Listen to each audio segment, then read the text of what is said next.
El siguiente programa es presentado por...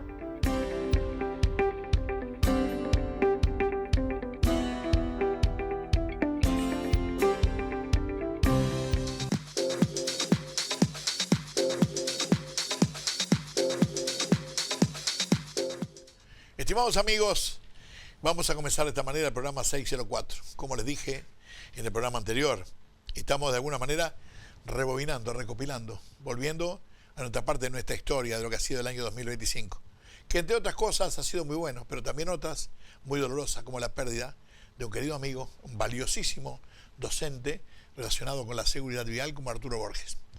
Por eso entendimos, recopilando, hicimos uno de los programas. En uno, que lo hizo solo él, porque yo no estaba por algunas razones puntuales y particulares que ya ni me acuerdo siquiera, seguramente han sido de salud, y Arturo hizo todo el programa cargado de información con respecto a la circulación, para aquellos que tienen dudas con respecto a la reglamentación, que no saben qué hacer en un caso o en otro.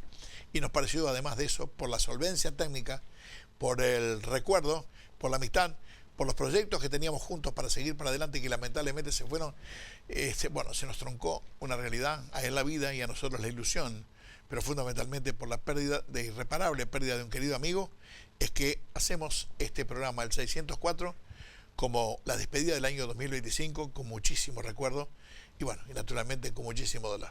Así empezamos.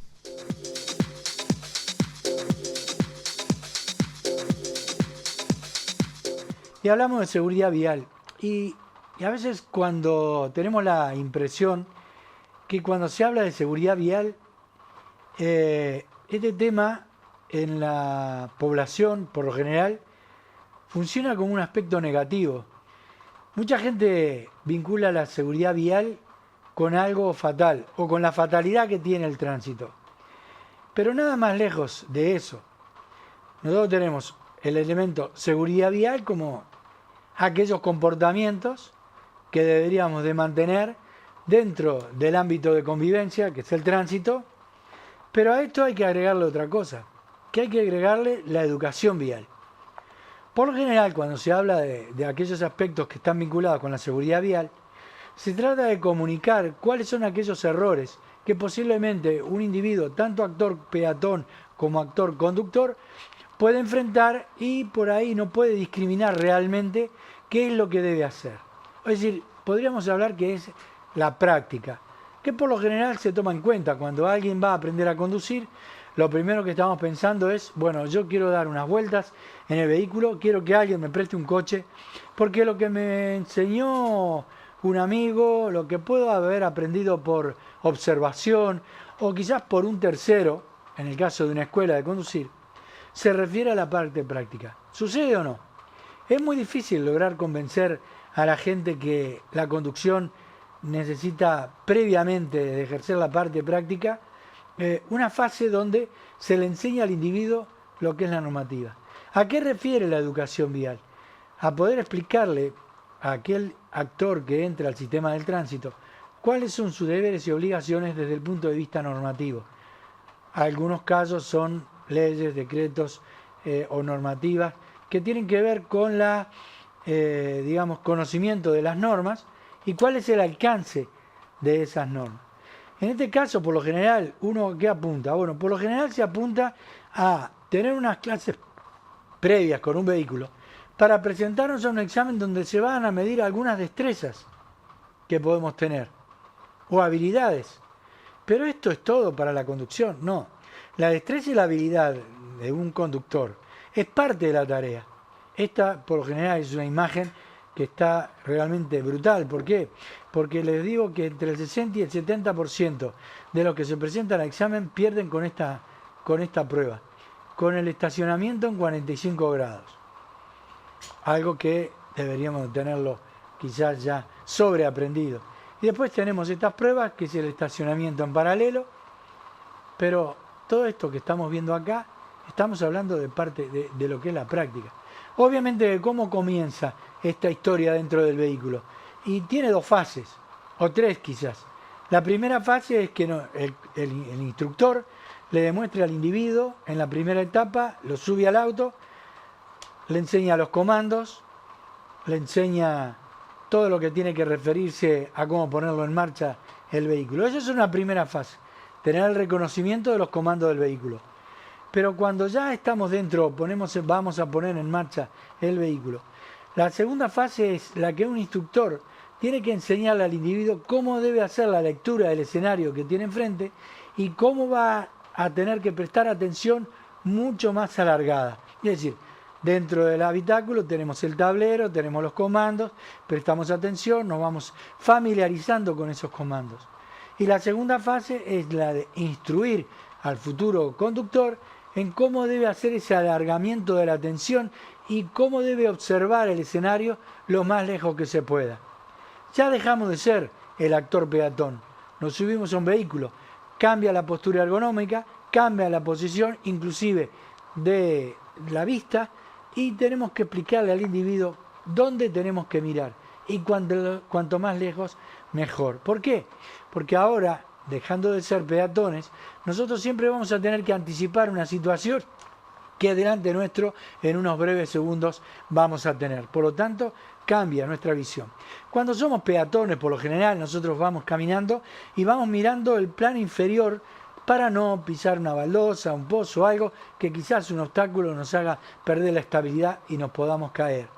Cuando nos sentamos al vehículo, lo primero que hay que hacer es levantar el mentón y tratar de proyectar nuestra visión lo más lejos que se pueda. No solamente porque dentro de unos segundos vamos a estar en el lugar que tenemos más adelante, por ejemplo, si atravesamos un cruce peatonal y vamos a enfrentar el próximo conflicto en la cuadra que viene, ya tiramos la vista allá a lo lejos para saber si tenemos alguna orden, alguna que parta de algún elemento discriminativo como un pare, un ceda al paso o un semáforo, o quizá la postura de algún peatón que vaya a incursionar sobre la calzada. Pero hay otro elemento, el de mirar más adelante. También lo vamos a tener que hacer cuando vengamos en una columna de vehículos en cadena y tengamos que corrernos un poquitito para poder ver quiénes vienen adelante, en la posibilidad de quienes vayan mucho más allá puedan apretar el freno y ya las luces de freno, cuando aumenten su intensidad, nos hagan a nosotros o nos den la posibilidad de tener que sacar el pie del acelerador más temprano que tarde para poder conseguir una distancia de seguridad que a lo mejor no es la adecuada en ese momento por el cual venimos circulando. Por lo tanto, miramos lejos, vemos que allá adelante hay alguien que se empieza a detener, yo saco el pie del acelerador y voy a ir compensando o jugando a mi favor la distancia de seguridad que tienen los otros más la que tengo yo. Es decir, voy capitalizando distancias para poder detenerme a tiempo, porque si allá adelante alguien se empezó a detener, obviamente que a mí me va a pasar exactamente lo mismo. Y cuando uno ingresa a esa postura que empieza a circular, no puede mirar solamente la cola del vehículo que va adelante, sino que tiene que tratar de anticipar la situación mirando lo más lejos que se pueda. Esto es un elemento muy importante. ¿Cómo podríamos llamarlo? La gestión del espacio. ¿Pero de qué estamos hablando? Estamos hablando de cómo por lo general la gente ve la seguridad vial, que es la destreza y la habilidad en un vehículo, la maniobra. Pero hay otra parte muy importante, que es la educación vial. Y la educación vial tiene que ser dada en un ámbito que realmente sea, que genere la posibilidad de que alguien le explique cuál es el alcance de la normativa. Esa obviamente quizás en la clase práctica nos pueden decir, cuidado con esto, hay que disminuir, hay un peatón. Por lo general en la práctica, dentro del universo de cosas que nos puede enseñar el instructor de la práctica, bueno, se refiere a corregir situaciones puntuales de errores. Pero antes de esa práctica, el individuo tiene que tener alguna formación con fundamento técnico para poder entender lo que el instructor le va a dar la orden. Entonces, ¿cuál es el objetivo de la educación vial y que tiene que ser previa con un elemento de una cantidad de horas teóricas realmente importante? Bueno, todo aquello que después se le va a decir o mandatar o darle la orden por parte del instructor en la práctica debe ser entendido previamente por el individuo, por el futuro conductor novel. ¿Por qué? Porque no es el hecho de que vamos a girar, hay que encender el señalero, disminuir la velocidad. Hay que decirle por qué hay que respetar y para qué hay que respetar determinadas normativas. Esto es un elemento muy importante, porque si el aprendiz a conducir, a conductor, no entiende para qué determinadas acciones dentro de la práctica, obviamente que puede pasar por alto quizás algunas señales porque no sabe quizás para qué le están indicando o para qué sirven, y a lo mejor el individuo cree que la señalización que tenemos en el tránsito viene a formar parte de un aspecto paisajístico.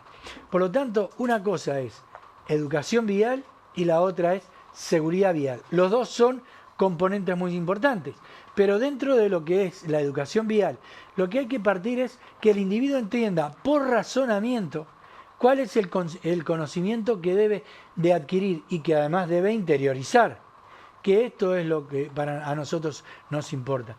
No se puede desarrollar actividad alguna si nosotros no tenemos detrás un fundamento técnico. Obviamente, ¿qué es lo que se procura con esto?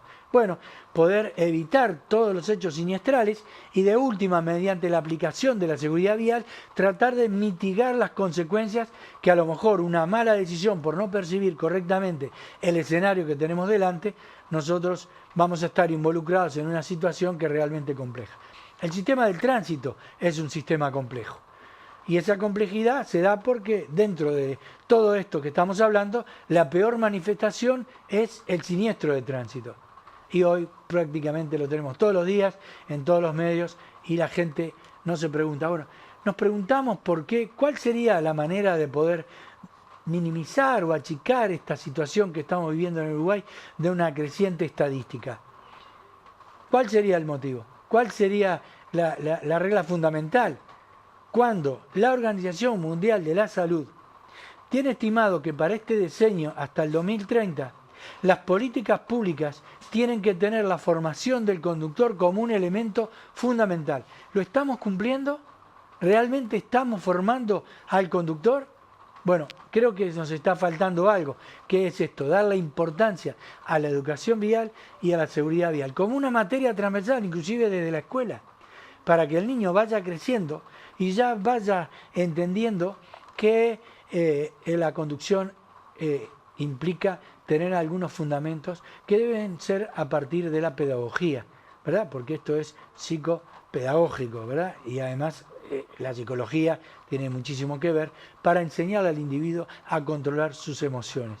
Porque las respuestas que vamos a tener frente a estímulos negativos deben ser entendidas por el conductor previamente a que se ponga dentro de la parte práctica. Vamos a hacer un breve corte comercial y vamos a seguir con esto. ¿Qué vamos a ver? Vamos a ver la gestión del espacio, cómo se debería gestionar, y obviamente sería parte de lo que nosotros tenemos como educación vial y seguridad vial.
¿Tenés dudas sobre cómo manejar en determinadas situaciones o qué dice la ley de tránsito? En Seguridad Vial Uruguay, Jorge Alfaro te informa, te educa y te acompaña hace más de 14 años con contenido claro, útil y actualizado sobre seguridad en las calles y rutas del país. Queremos que manejes seguro y con confianza, por eso respondemos tus dudas directamente en los comentarios. Tu consulta puede ayudar también a otros conductores. Seguinos y deja tu comentario y mira nuestros videos. En Seguridad Vial Uruguay, el conocimiento salva vidas. Inciso 6 dice claramente que el que dobla pierde la preferencia.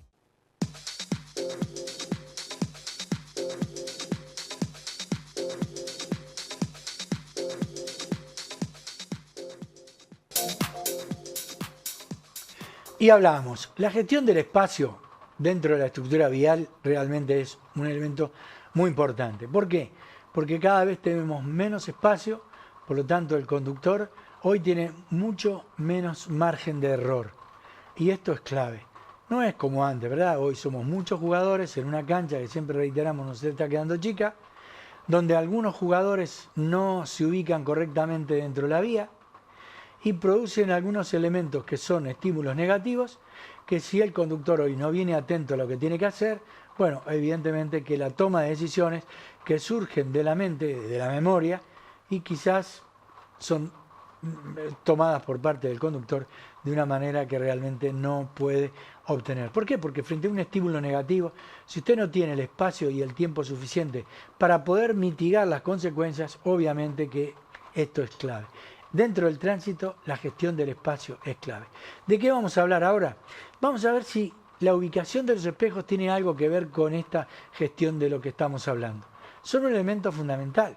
Obviamente que hoy la tecnología está introduciendo en el parque automotor vehículos que ya nos dan una relación alrededor nuestro de cómo nos podemos mover, cuál es el espacio que tenemos, pero hoy todavía no se ha masificado esa ayuda a la conducción, que lo tenemos que tomar así, como una ayuda a la conducción.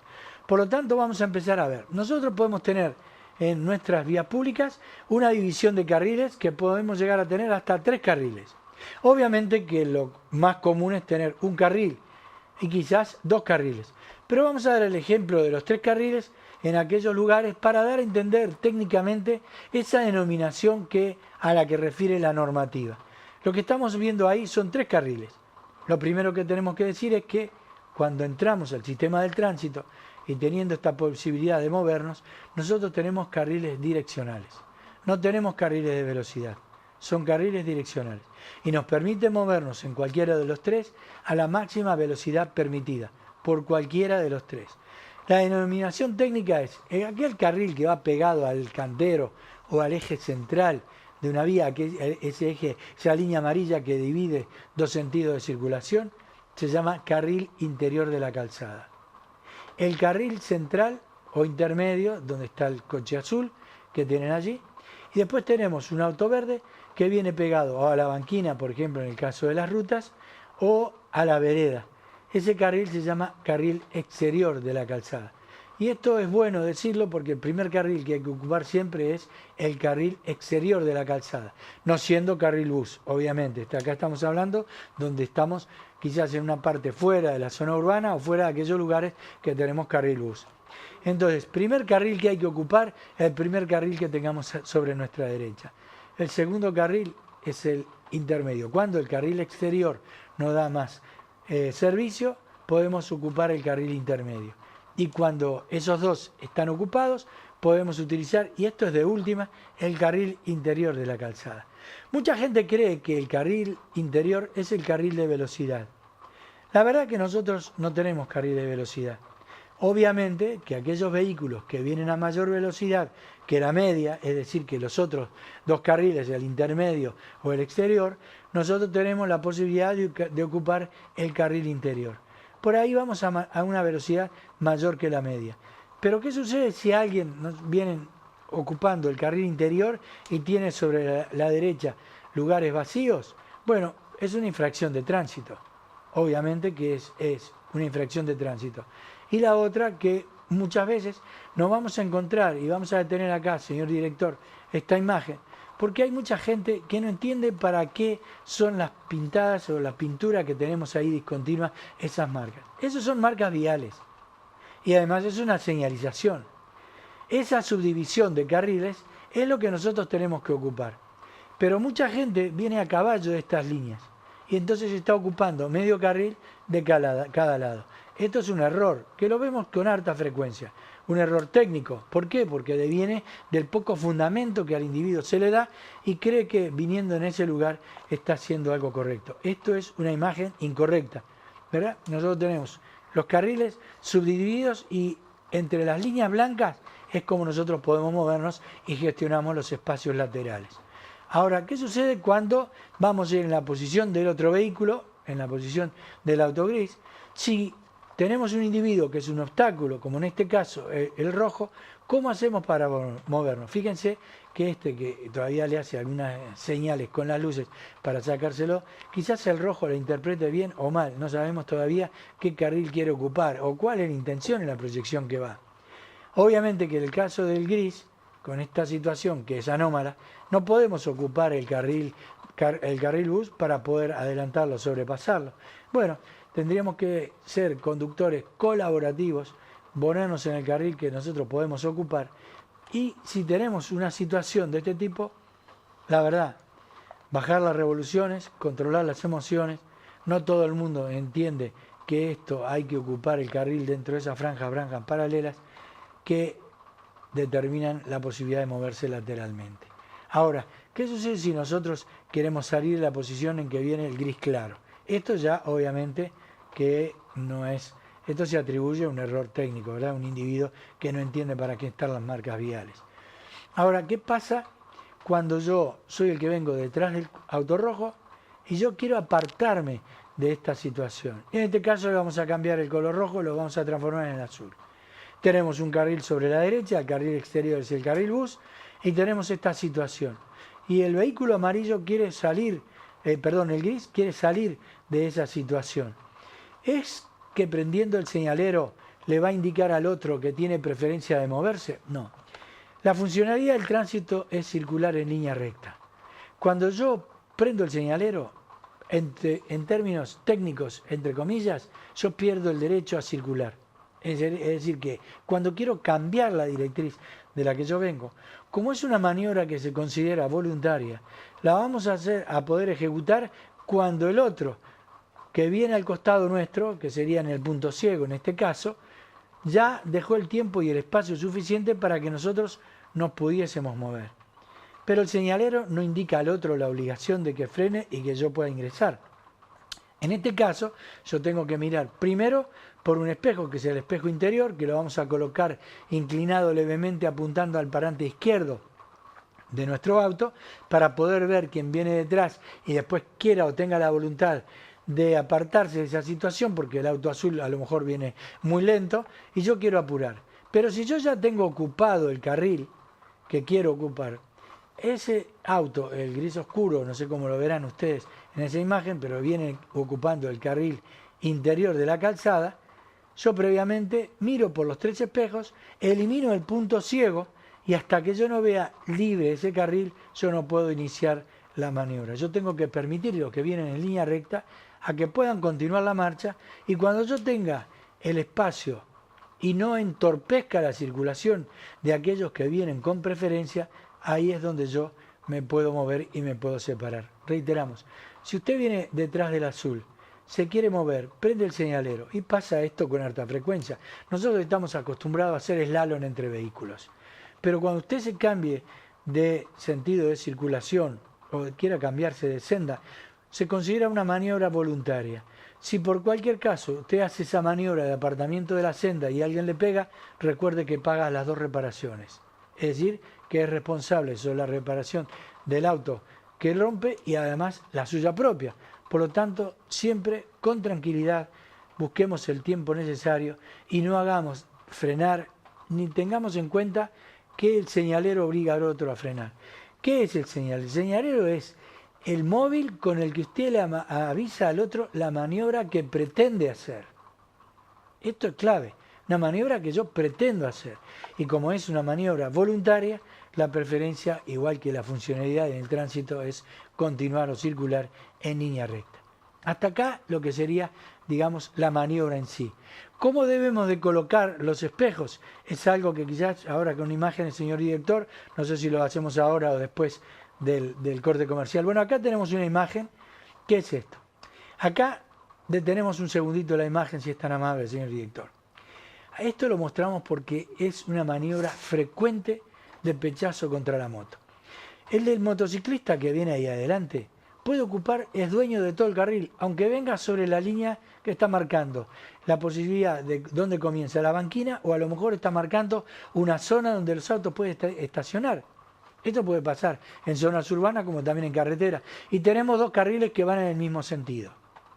El individuo cuando ve, por lo general, mucha gente, no todos, pero hay muchos conductores que como entre la moto y el espacio del carril del auto, por ejemplo en este caso del ómnibus, está entrando en el punto ciego, tiene espacio, se cuela entre el ómnibus y la moto. La verdad que la moto es dueño de todo el carril. Aunque fuera un ciclista, también es dueño de todo el carril. Por lo tanto, tenemos que decirle al del auto gris que si viene alguien que lo puede apretar, como en este caso el vehículo, el ómnibus, él tiene que esperar a que el ómnibus pueda continuar y no pasar entre la moto y el ómnibus, porque acá tenemos la posibilidad de pegarle a un motociclista, cometemos un grave error y la responsabilidad objetiva realmente es brutal. El tránsito tiene que ser un elemento de convivencia, decíamos hoy, y además pacífico. Ahora, si usted quiere ocupar un espacio porque viene apurado y no contempla la posibilidad de pegarle a un ciclista o un motociclista, estamos dentro de lo que nosotros pensamos al revés de lo que usted tiene que opinar. Si vamos a la otra imagen, que sería lo correcto y una conducta propositiva, cuando yo tengo una moto ahí adelante, tengo que disminuir la velocidad, esperar que los que vengan sobre el otro carril puedan adelantarse y cuando tenga el tiempo y el espacio suficiente, yo hago esta maniobra. Siempre el adelantamiento del ciclista o del motociclista, aunque sea uno solo, es por el carril contiguo. No se apure, no genere situaciones de conflicto, que después el arrepentimiento o el remordimiento tardío no vale la pena. Siempre el remordimiento tiene que ser anticipado. Si yo veo que puedo complejizar la situación a otro, bueno, tratemos de bajar la pelota al piso, esperar que tengamos el espacio y el tiempo suficiente para hacer la maniobra como técnicamente y además como la moral y la ética del comportamiento en el tránsito lo exigen. Un breve corte comercial y continuamos con la columna de seguridad vial.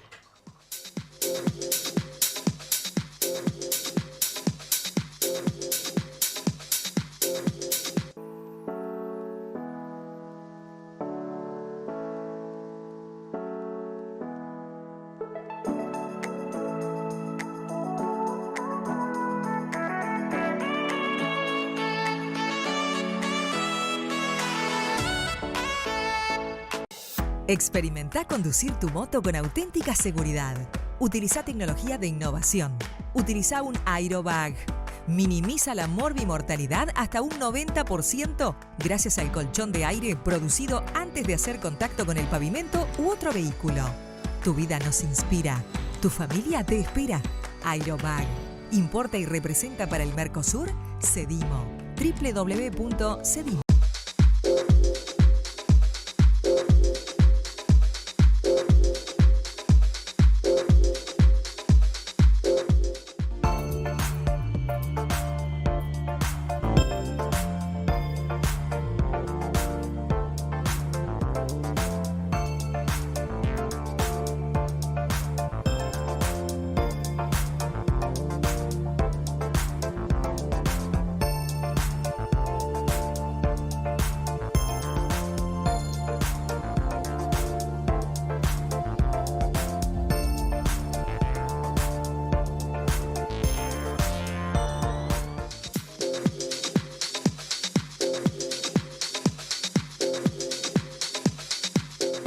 Como todo en la vida, la postura ergonómica frente al volante amerita un equilibrio.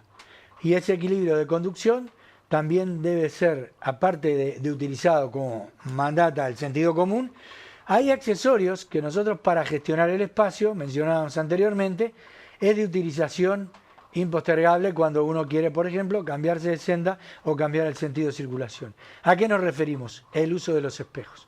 Entonces vamos a ver cómo vamos a colocar el primer espejo, que es el interior del habitáculo, que es quizás el espejo más importante que debemos de tener. Y además, si usted quiere tomar nota, bueno, mire, lo que le vamos a explicar tiene un orden. Y acá el orden que nosotros le vamos a comentar a usted, si nosotros lo modificamos, alteramos el resultado. El orden de los factores altera el resultado, ¿verdad? Bueno, primer espejo que un conductor, antes de poner en marcha el vehículo, debe controlar es el del interior del habitáculo. ¿Cómo se coloca ese espejo? Ese espejo lo vamos a inclinar levemente apuntando al parante izquierdo último del auto. Esto es fundamental. ¿Por qué? Porque si nosotros dejamos el espejo paralelo al parabrisas, vamos a perder una situación muy interesante dentro del tránsito, que es tener la posibilidad de que el que viene como zaguero nuestro, quizás en algún momento, porque nosotros reducimos la velocidad o a él quiere cambiarse de senda y nos quiere adelantar por el lado izquierdo, nosotros perdemos esa información. ¿Esa información de dónde surge? Si nosotros tenemos el espejo inclinado levemente apuntando, como dijimos, al parante izquierdo, nosotros tenemos una posibilidad de que la visión periférica, que es importantísimo como información que pueda llegar a través de la vista a nuestro cerebro, nos informe que hay algo, que alguien, sobre todo en el caso del zaguero, que se puede modificar la posición y se pueda poner en nuestro flanco izquierdo. Si nosotros tenemos el espejo derecho, nosotros no vamos a percibir movimiento alguno, entonces perdemos la ubicación de ese que venía como zaguero y lo perdemos. En cambio, teniendo el espejo inclinado levemente al parante izquierdo, reitero, y esto es un tema así, nos da la posibilidad de que la vista perciba cierto movimiento, nos roba la vista y ya vemos que el zaguero va a cambiar de posicionamiento. Y eso es muy importante, porque supóngase que hoy podemos tener una temperatura alta y usted cierra las ventanillas, no está lloviendo y pone el climatizador, se pierde el sonido del motor, porque hoy los motores prácticamente que se nos pongan en el costado, nosotros no lo percibimos por el sonido. Entonces, teniendo el espejo de esa manera ubicado, la vista nos va a decir que hay un movimiento y ya tenemos a alguien, y lo vamos a seguir por el espejo ubicado exterior, que ahí tenemos la noción de lo que vamos a hacer. Por lo tanto, este es el primer espejo, antes de movernos, de cambio de dirección o de movimiento de senda, que tenemos que observar. El segundo espejo que tenemos que colocar es el exterior. ¿Cómo se coloca el espejo exterior? Siempre que usted lo vaya a corregir los espejos y antes de ponerse el cinturón de seguridad, si lo va a tener que hacer manualmente, pero hoy también hay controles eléctricos que lo pueden hacer y eso ayuda mucho, siempre hay que tratar de que cuando usted tiene el espejo exterior ubicado correctamente, siempre se vea nuestro coche. Esto es fundamental. De por sí los espejos mienten en la distancia que podemos tener con respecto de otros que vienen en los laterales. Entonces siempre es importante que veamos nuestro coche. Si vemos nuestro coche bien finito en el espejo, es decir, no demasiado cerrado que nuestro auto ocupe la mitad del espejo exterior. Tampoco demasiado abierto que cuando nosotros miramos no aparece nuestro coche. Perdemos, como dijimos, la referencia de las distancias. Y esto es un elemento importante. Entonces, como por lo general los espejos mienten en esa distancia, lo mejor es tener nuestro coche bien finito, como que nuestro coche se va esfumando, que tengamos la posibilidad de verlo hasta la cola. Esa es la posición correcta que nosotros sugerimos. Hay gente que prefiere abrirlo totalmente. Bueno, para nosotros, si no tenemos nuestro coche, perdemos la noción de qué distancia vienen los otros, perdemos la referencia, y esto es fundamental. Segundo espejo. Muy bien, que hemos corregido, tanto el lado izquierdo como el del lado derecho. Vamos a suponer que en esta proyección que vamos nosotros, vamos a girar en la esquina que viene hacia la derecha. Armemos esta hipótesis. Usted viene circulando, toda la posición, las dos manos sobre el volante, la posición correcta, ya corrigió el espejo interior, corrigió el espejo exterior, y ahora su voluntad es que en la esquina que viene va a girar a la derecha. Antes de hacer ese movimiento, de empezar a cambiarse de la directriz que usted tiene y ya hizo esa corrección, hay algo que tenemos que hacer fundamental, que es un leve movimiento de cabeza que va a ir hasta la altura del hombro para poder eliminar lo que se denomina punto ciego. ¿Por qué? Cuando nosotros entramos al auto ya perdemos la posibilidad de tener 180 grados de visión. Cuando estamos en el interior del vehículo, decíamos hoy que en las clases prácticas empezamos a ver y aprender los comandos, nuestra visión horizontal es de 140 grados y la vertical 110 grados. ¿Cómo nosotros logramos ver quiénes vienen en los laterales? Cuando ya detrás de nuestra visión, de nuestra vista, ya no tenemos la información adecuada. Bueno, con esto que acabamos de ver.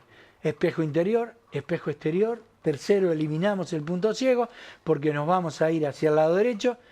Y cuando ya tenemos la posibilidad de comenzar la maniobra, la verdad que tendríamos que poner el señalero de última unos 30-40 metros antes de ejecutar la maniobra de giro. pero ya cuando nosotros eliminamos el punto ciego, empezamos a cambiarnos en la posición en un ángulo de mayor a menor, pero en un ángulo que realmente no provoque que los otros tengan que frenar. Es decir, cuando yo tomo la decisión de cambiar de senda, lo tengo que preseñalizar, que esto es un elemento jurídico, ¿verdad?, impostergable, además es un deber jurídico.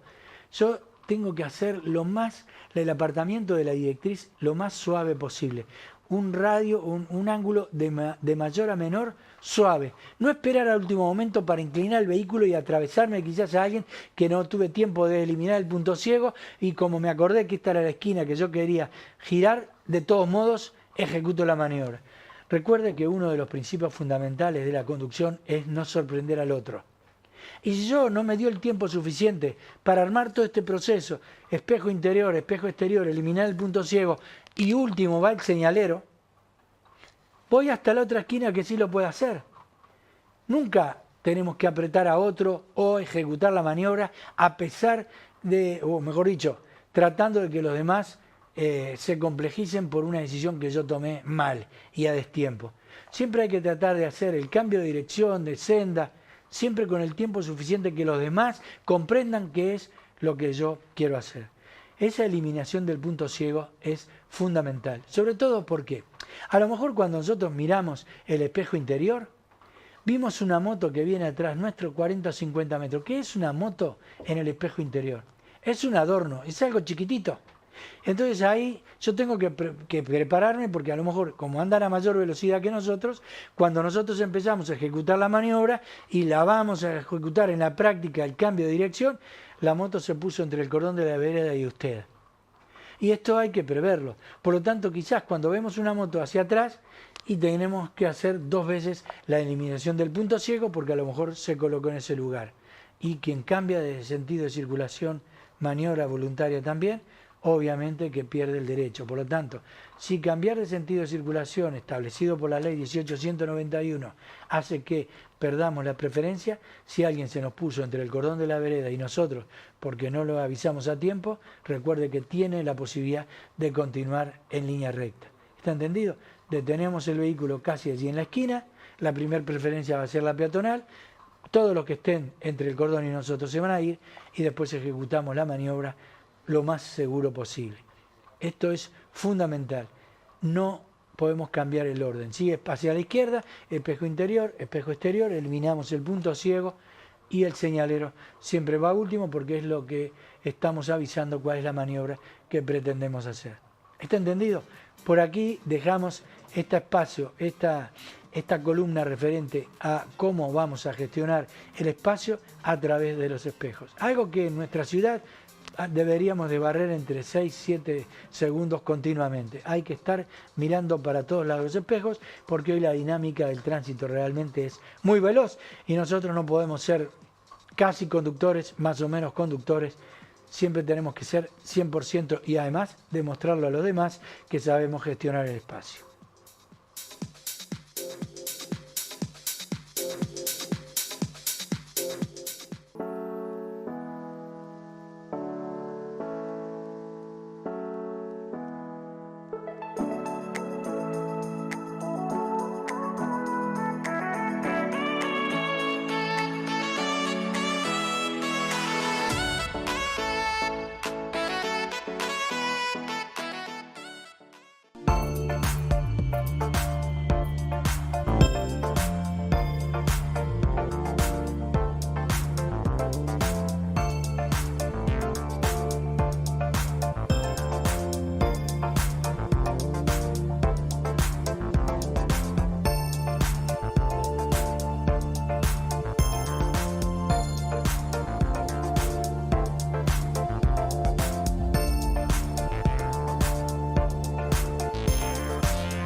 Cuarto y último bloque, amigos. Seguimos hablando de seguridad vial, pero hoy lo vamos a hacer con un detalle que usted ya debe haber visto algo que le haya llamado la atención. Por ejemplo, si usted hace ruta y ya desde hace muchos años debe haber visto esos molinos de viento que son realmente espectaculares. ¿Cuál es la explicación? Bueno, cuando esto comenzó hace muchos años atrás, comenzó dirigido sobre una política de Estado que iba a apuntar a cambiar la matriz eléctrica, ¿verdad? Y esto hoy en día ha dado unos resultados brutales. Prácticamente todas las rutas que usted haga por el país va a haber algunos parques eólicos que realmente están generando corriente utilizando un elemento, en vez de ser el hidráulico, usando un elemento que es el eólico. Y esto es algo que no para. ¿Cómo lo ve usted dentro de la ciudad? Bueno, dentro de la ciudad lo que estamos viendo hoy es un aumento en el parque automotor del vehículo eléctrico. Y también forma parte de una política de Estado, porque queremos disminuir la huella de carbono y por otro lado la contaminación ambiental y cambiar también la matriz energética para el tema de la movilidad urbana. Esto es importante. ¿Se dio cuenta de la cantidad de vehículos eléctricos que hay en el parque automotor? Bueno, en este año, según estiman los técnicos, vamos a triplicar lo que se vendió el año pasado. Usted ahora a cualquier lado que va, tanto en la ruta como en la ciudad, ve esos coches eléctricos. Ahora, ¿se maneja igual el vehículo eléctrico que el automático o que el manual? No, la verdad que no. Pero hay que entender que estamos teniendo un cambio en esa matriz energética que, bueno, dentro de la movilidad tiene un aspecto fundamental. Nosotros tenemos 3 tipos de motores hoy, o de vehículos, que también de futuro van a integrar el parque automotor. Ahora tenemos el eléctrico, que hay un boom y realmente el parque automotor se está despegando en este sentido. Después tenemos el híbrido, que hace competencia con el eléctrico. Y después de futuro tendremos el hidrógeno, que también va a ser un componente muy importante. Inclusive ya acá se está hablando de algunos parques y la producción del hidrógeno en nuestro país. Y esto es muy interesante. Pero hablemos del eléctrico. ¿Qué pasa con el eléctrico? El eléctrico viene con una batería que tiene litio, tiene hierro, tiene magnesio y fosfato, entre otros, que sabemos nosotros, ¿verdad? Pero lo fundamental es litio y ferrofosfato. Esa batería hoy cada vez más tiene una posibilidad de un rango de autonomía que es brutal. Tenemos 700, hoy 800 kilómetros de autonomía, los autos que vienen de alta gama. ¿Qué pasa con la gama media, que es lo que se está vendiendo hoy y se está masificando? El promedio está entre los 250 y 350 kilómetros de autonomía. ¿Es posible que eso sea utilizado siga creciendo el parque automotor? Yo creo que sí. Es evidente que sí. ¿Y hay que tenerle temor? No. Obviamente que hay distintas discusiones. Porque mucha gente dice, bueno, nosotros cambiamos la matriz energética para ahorrarnos la contaminación del medio ambiente y la información que tenemos de la batería del litio. El litio, por ejemplo, es uno de los minerales que más contamina. Entonces estamos hablando, por un lado, de ahorrar la contaminación del medio ambiente y por otro lado estamos promoviendo el auto eléctrico. Pero tiene otros usos. ¿Por qué? Porque ya se está hablando de que las baterías van a tener la posibilidad de ser utilizadas por otros elementos. Por ejemplo, para iluminación, cuando lleguen al término de la batería, que les digo desde ya, el informe que tenemos nosotros, hay baterías que van a tener una duración de 1,5 millones de kilómetros. Y usted, señor conductor, ni en su auto hoy a combustión, lo que viene de los fósiles, ¿quién llega al 1,5 millones? Ni siquiera aquellos que están dedicados al transporte de carga o al transporte colectivo de pasajeros. Es decir, que nosotros lo vamos a tener la posibilidad de venderlo. La otra duda es, bueno, ¿y el valor de reventa se puede mantener o no? ¿Qué sucede? El informe que nosotros tenemos es que ya en Europa, y los chinos fundamentalmente, ya están yendo a una posibilidad de cambiar los vasos de esa batería, por lo tanto se va a poder prolongar. Y cuando uno llega a ese 1 millón de kilómetros, la batería todavía tiene un 60-70% de utilidad. O sea que la persona puede llegar hasta ese 1,5 millones, pero dentro de unos años vamos a tener la posibilidad de reponer las baterías. Van a ver, inclusive van a reducir el precio. Ya vimos que cuando se despertó el parque automotor al eléctrico, los valores que habían realmente eran elementos muy onerosos. Pero hoy cada vez va bajando más. Por lo tanto, uno ya puede acceder, hay una gama que se puede acceder y se puede sustituir el de combustión por el eléctrico. ¿Sirve? Totalmente que sirve. ¿Cómo se va a instrumentar esto? Bueno, si usted tiene garaje en su casa, tiene una casa o tiene un garaje colectivo dentro de los apartamentos, lo único que tiene que hacer es una conexión que le va a dar la posibilidad de poner un yuco y usted enchufa, porque el cargador viene dentro del auto. Lo único que hay que hacer es la instalación, donde pueden ser cables de 4 milímetros o de 6 milímetros si usted quiere. La diferencia ahí va a estar en la potencia que usted le va a dar, porque la carga que viene de la UTE, que son, creo que son unos 7 kilowatts que le puede ofrecer, y bueno, usted para cargarlo de un 20, un 30% al 80, 90% de lo que le brinda la batería, y va a utilizar toda la noche, 6, 7 horas. Pero si usted se compra un cargador rápido, nosotros aconsejamos la carga lenta contra la rápida, porque la carga rápida puede provocar algún desperfecto, no desperfecto, puede provocar que en vez de 1,5 millones de kilómetros dure 1 millón de kilómetros, pero si usted lo hace de vez en cuando, no hay problema ninguno, porque nosotros los puestos que hoy tenemos dentro de la red que usted utilizó, creo que superan hoy los 300 puntos de carga, en esos lugares, en la vía pública, la carga es rápida. Y hay otros que usted se puede informar mediante una aplicación que se baja al celular y poder elegir qué tipo de carga quiere. Hay algunos cargadores rápidos y otros son lentos. Y si usted tiene la posibilidad de poder esperar mientras se toma un café y por ahí repone. Por ejemplo, no sé, supóngase que va a ser 400 kilómetros. Entonces usted dice, bueno, ¿me rinde en la carretera igual que en la ciudad? No. Usted tiene que tomar en cuenta que lo que se le ofrece como el soporte, digamos, de la batería, la autonomía de la batería, y le dicen 480, 500 kilómetros, usted toma en cuenta que en ruta le rinde un 20% menos.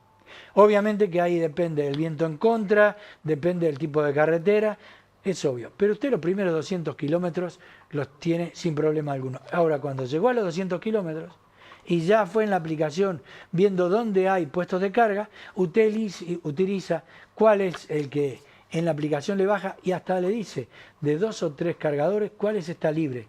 Y los que ya están siendo utilizados, el tiempo que le queda de ocupado. O sea, usted puede planificar perfectamente el tiempo de carga. No hay drama alguno. Hoy, no, y de futuro, creo que el año que viene, menos, porque creo que van a haber muchísimos más puestos de carga que aparte de ser de UTE van algunos a ser del ámbito privado. Entonces, usted lo que hace cuando llegó a los 200 kilómetros es tomarse un café, espera y planifica su viaje y continúa otros 200 kilómetros. Por lo tanto, el eléctrico de futuro realmente nosotros aconsejamos. ¿Cuál es, desde nuestro punto de vista, no siendo los técnicos y teniendo la visión de un usuario común? Yo creo que el híbrido va a estar de futuro. Y en algún tiempo vendrá el hidrógeno, pero eso va a demorar mucho más. Por lo tanto, hoy apostar al eléctrico es una buena idea. ¿Tiene incentivos? Tiene incentivos en lo que le cobra a la UTE, por ejemplo, UTE dentro de la factura que le viene dentro de su domicilio, hoy creo que tiene un descuento de su factura de electricidad de consumo 700 pesos, que lo tiene como rebaja. Es decir, hay una promoción. En la patente también tiene beneficios fiscales y en el seguro también tiene beneficios. Por lo tanto, si usted hace números a igual valor de vehículo, bueno, hay que ver cómo lo utiliza. Ahora, obviamente que dentro de lo corporativo, es decir, cuanto más kilómetros usted hace, el reembolso o digamos que la amortización del vehículo siempre es mucho más fácil y más rápida en lo corporativo, cuanto más kilómetros hace, que en lo individual. Pero si usted hace cuentas y es un individuo que por año supera los 10, 12 mil kilómetros, el eléctrico es una buena idea. ¿Está bien? Contribuimos a la menor contaminación del medio ambiente, a la huella de carbono, y además hay que aprender a conducirlo. Es automático, tiene una salida fenomenal, o sea que le entrega toda la potencia de entrada, hay que acostumbrarse a eso, hay que saber, pero a lo mejor nosotros lo que hemos probado es si un día usted está adelantando un camión o 2 camiones y tiene un solo lugar para poder adelantar, y bueno, yo le puedo asegurar que si aprieta el acelerador en ese caso, pasa en una cantidad de segundos menor a lo que lo hace con un vehículo de combustión. Esto quizás no refiere a un elemento de seguridad muy importante que yo le esté dando ese consejo, pero quizás usted cuando está adelantando aprieta el acelerador y sale de la zona de peligro mucho más antes que con un coche a combustión. No lo tome como una sugerencia, tómelo que en un momento en que usted se ve apretado por el tiempo del adelantamiento, la respuesta que tiene el eléctrico es brutal. Pero siempre hay que tratar de pacificarlo, utilizarlo, y en el caso del eléctrico urbano, cada vez que usted frena, regenera la batería. Por lo tanto, si usted se compra un coche híbrido, en la ciudad utiliza siempre la batería. Después a combustión si sale a la ruta. Pero en las ciudades, como usted va frenando prácticamente por la distancia de seguridad y por los semáforos, tiene la posibilidad de ir recargando. Por lo tanto, si usted anda dentro de la zona urbana, en la semana tiene necesidad de cargar una vez o dos, si no hace kilómetros, ¿verdad? Y esto es muy importante. Y si va a ruta, obviamente lo mejor es salir con la batería dentro del 90% para poder llegar a repostar la batería en aquellos lugares que, como le dije, hoy tiene una aplicación en el celular que le está informando alrededor suyo cuáles son aquellos puntos de descarga que hoy están libres y usted puede utilizar. Se toma un café y vuelve a hacer los 200 kilómetros que tiene. Hoy decíamos, en función del cableado, que siempre el cableado lo tiene, la instalación la tiene que hacer alguien que esté homologado por UTE. Entonces tiene una diferencia que un cargador es el lento, que es la carga de esas 6-7 horas que lo deja cargando todas las horas, toda la noche, utilice fuera de las horas pico, que ahí es donde tiene un beneficio importante después de las 12 de la noche por parte de lo que le va a cobrar UTE, y si un día tiene necesidad de hacerlo rápidamente, se coloque un enchufe para un cargador de carga rápida que anda en el entorno de los $500-600. Porque si un día usted lo quiere hacer, tiene la posibilidad de estas dos opciones. Pero reitero, está cambiando la matriz energética, ya tenemos vehículos que hace muchos años están acá, por lo tanto ya sabemos que el eléctrico funciona. En China, ni que hablar. Y algo importante, ¿sabían ustedes que en Europa estos vehículos, muchas de las marcas que tenemos acá, aunque se fabriquen en China, tienen 5 estrellas? Sí, tienen 5 estrellas. Quiere decir que en el Euro NCAP han pasado todas las pruebas, la verdad, y tanto para los pasajeros como para los niños. Esto es importante saberlo. Ahora, el tema de las estrellas, la verdad que las estrellas están en el cielo. Las estrellas usted las tiene que dominar. Yo puedo tener un vehículo de 5 estrellas y mi disposición y mi actitud para conducir puede ser que tenga menos 5 estrellas. Por lo tanto, está bueno saber que estos vehículos están pasando las normas a las que se somete de control de calidad, pero no se guíe por las 5 estrellas. Las 5 estrellas tienen que estar en su mente. Señores, esto acá, un pequeño adelanto para cubrir este cuarto bloque. Ya quizás más adelante en la charla que viene, nosotros ya vamos a tener a Jorge Alfaro con nosotros. Y quizás esto puede ser que convoquemos a alguien especialista en el tema de lo eléctrico, del híbrido, el hidrógeno, y vamos a tener una persona que le pueda dedicar a la seguridad vial y educación vial y ver las prestaciones y que ustedes hagan la cuenta de qué realmente nos sirve. No solamente en lo particular, sino además en lo colectivo. Esto ha sido todo por hoy. Les deseamos que tengan una buena semana y nos encontraremos en la próxima, también tratando de aportar desde nuestro punto de vista un granito sobre lo que es educación y seguridad vial para mitigar este tema de la seguridad en cuanto a reducir la estadística que estamos hoy leyendo que sigue siendo realmente compleja.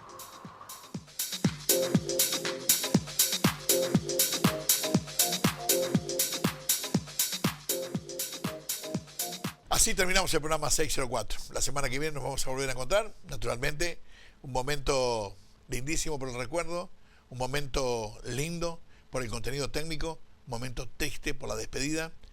Pero bueno, saben, esta es la vida. Y esperamos que ustedes tengan el recuerdo de Arturo Borges, el querido amigo, y por eso lo hicimos nosotros de esta manera, despidiendo el 2025, pensando que el que venga sea mejor y que realmente haya sido un homenaje más que merecido para el distinguido amigo. La semana que viene, en 7 días, nos volvemos a encontrar. Gracias por acompañarnos.